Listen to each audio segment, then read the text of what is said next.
Hi there, I'm Doggy Dan. Welcome to the first part in the video series, The Easy Way to an Obedient Dog. In this video, I'm going to introduce you to the most powerful dog training method in the world, which is also the easiest and, in my opinion, the quickest way to a long-term solution.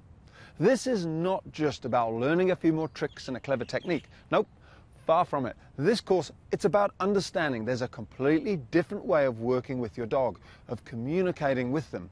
And it's a way they understand. It's their way.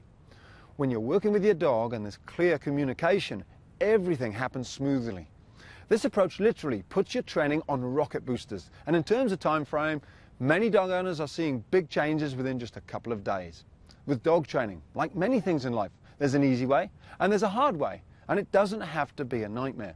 I know for some of you, you're probably thinking, is there actually a way out of this? Or do I have to get rid of my dog or puppy?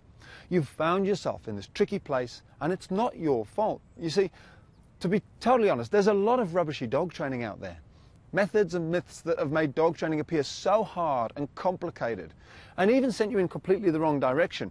How do I know this? Well, because I go to work with people every day who've tried to train their dog with clickers, food bribes, shaking rocks in a jar, growling, squirting water in the dog's face, spray collars, pinch collars, and even, heaven forbid, using horrific electric shock collars. If you've tried this stuff and discovered it doesn't work, don't worry, you're not alone.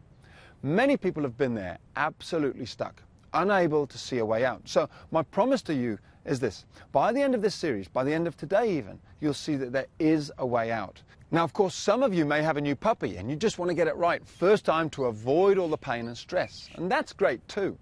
But first I want to explain a little bit more about why some of the most commonly used methods of training fail. And I know they fail because for a long time as a dog trainer, these methods were all that I had to use. The first approach is chicken and cheese training or treat training, and I include clicker training in this.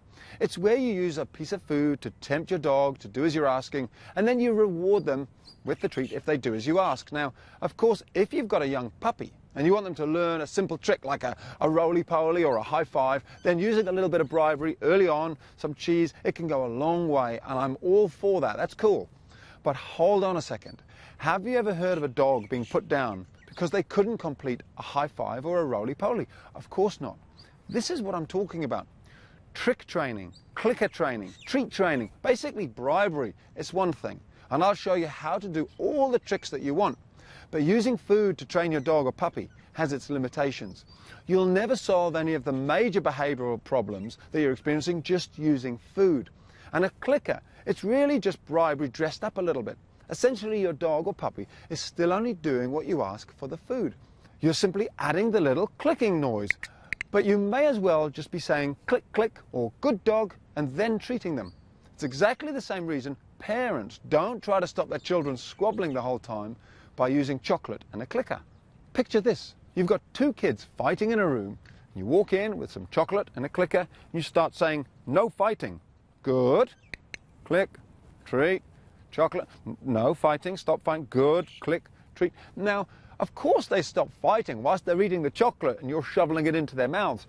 But how long after you leave do you think they're going to start fighting again?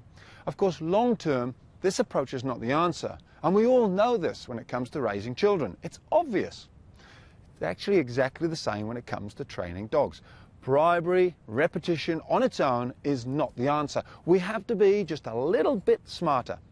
Now, there's also still a lot of the old school dog training out there, often referred to as yank and crank, where people are screaming and shouting and whacking their dog, and there are lots of strange devices coming out to scare, shock and hurt the dogs, but they're all still based on fear and pain. Nowadays, this sort of approach tends to be done behind closed doors where nobody's looking, and to be honest, most of it I think is done out of sheer frustration because we don't know what else to do. The other issue, though, with this approach is that it doesn't really work. I mean, you can't just stop aggression by being aggressive. It's not the way to have a calm, obedient dog. So all of this stuff, you can just throw it away. Water bottles, shaking rocks in a jar or a tin, broomsticks, shock collars, the rolled up newspaper, throw it away. Gone. You don't need it. The other myth out there is that good dog training has to cost a fortune. From puppy training to obedience classes to repeat consultations from top dog trainers, it can cost you thousands and thousands of dollars. And it's actually all so unnecessary. You see, dog training doesn't need to take hours and hours, weeks and weeks. If you're spending heaps of time and money and seeing little or no progress, then you're probably not using the easy way to an obedient dog. In my experience, it often takes just a couple of minutes each day incorporating some very simple stuff into your everyday life for a couple of days, and you can have a totally different dog. The changes, they should come easily. Also, what I've discovered is that around about a year old, your dog is the equivalent to a young teenager, and they behave accordingly. Let's face it, we all know how difficult they can be to control. So if your sweet little puppy or your young dog starting to push the boundaries, then this really is just a sign of things to come. Like with children, as they grow up, your puppy or dog will start to test who's in charge. It can be a really tough period if your dog isn't choosing to listen to you. So in the next video, in an amazing live consultation, I'll show you just how fast dogs respond when you communicate with them in a way they understand. Because one of the most beautiful things about this method is that it totally aligns with your dog.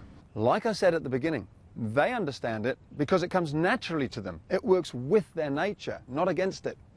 It's really their method. So your dog will totally get it. You're not going to have to explain this method to them. They'll be thinking, now you're talking sense to me. Now you're saying that you're in charge and I should be listening to you, following you, obeying you. Gotcha. It's going to be that simple. So whether you're dealing with an aggressive dog or a dog who pulls you down the street, or is constantly barking, or can't be left at home, or you've just got a young puppy and you want to make sure you get it right first time, then take comfort, knowing that there is an easy way out. It's an easy path that's tried, tested, and works. So if you're wondering, can I actually get out of the situation I'm in? Can I actually save my dog? Then the great news is yes, there is a way. It's the easy way to an obedient dog. And I am so passionate to be able to share it with you. You can watch video number 2 now if you like by clicking the button below. I'll also email you the link in the next email. Thank you for watching and have a great day.